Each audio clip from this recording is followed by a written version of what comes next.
So now we are discussing recursion. So recursion is like something if we are having a function and function is calling itself.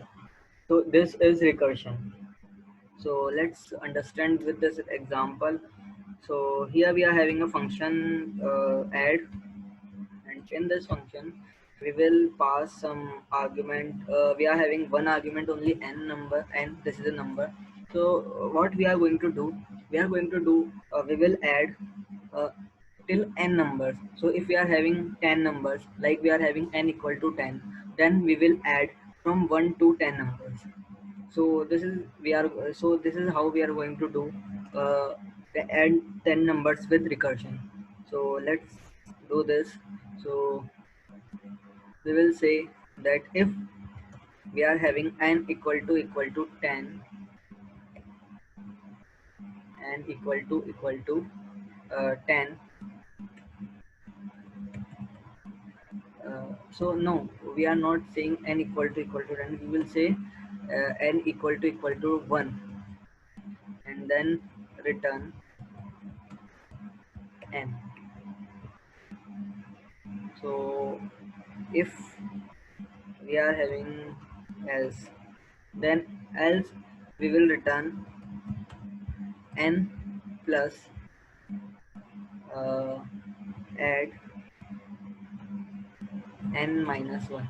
So let's understand this with this example. Like we are having 10, so we will add here 10 plus we will call the function with the argument minus 1 9. So the uh, in the next time we will call this function. Now we will add n, that is 9, with calling the function with the next argument, that is 8. So this is how we are adding 10, then 10 plus 9 will be 19, then we are adding 19 plus 8, that will be 27. So this is how we are uh, returning n.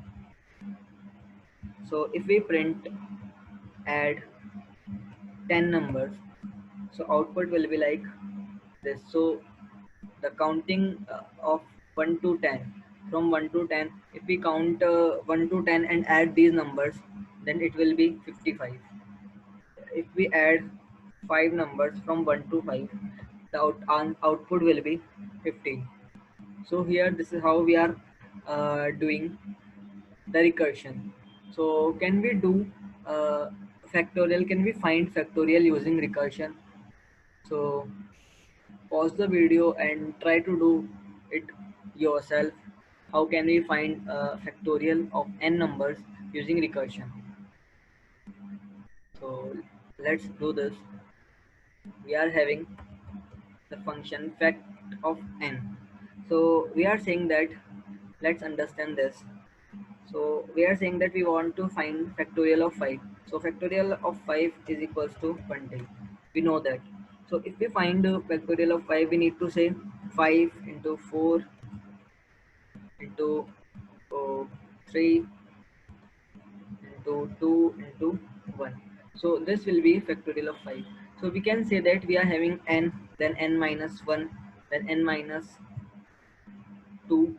So what if we will save this n, and then we will save n equal to n minus 1.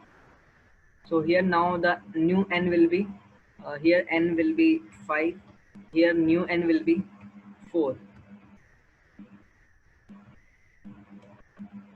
So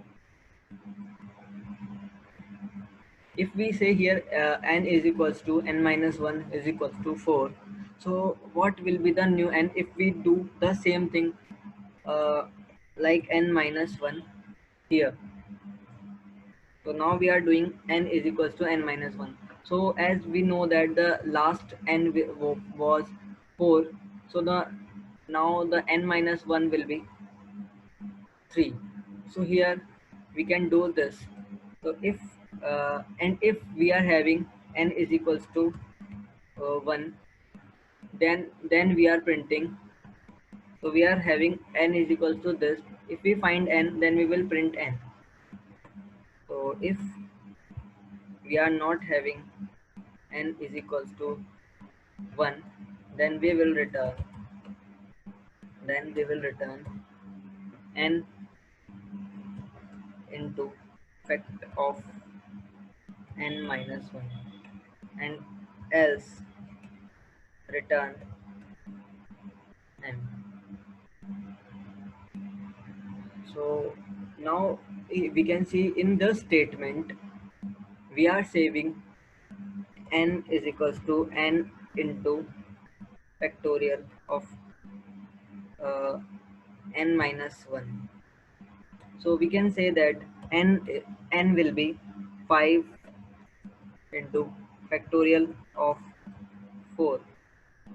For the next statement, n will be 5 5 into factorial of 4. 5 into factorial of 4 will be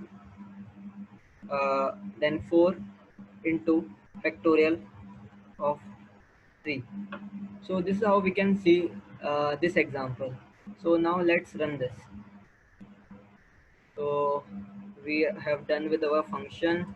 Now we will call this function for 5, and let's print this. So here we are having output 120. So this is how we can work with recursion functions. So the next topic is lambda function. Lambda functions are anonymous functions. So these functions are short functions we can use when we want to use short time period functions. So for using lambda, for creating lambda function, we will uh, write the keyword lambda, then we will pass argument, and we can have multiple arguments like a, b, c here.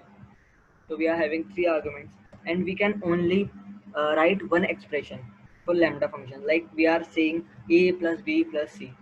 So here we are having a lambda function, and now we are creating a variable for this. So this is our lambda function. If you want to print, now we will call this function using x, and we will pass our arguments in this parenthesis. So we will say 1 2 3.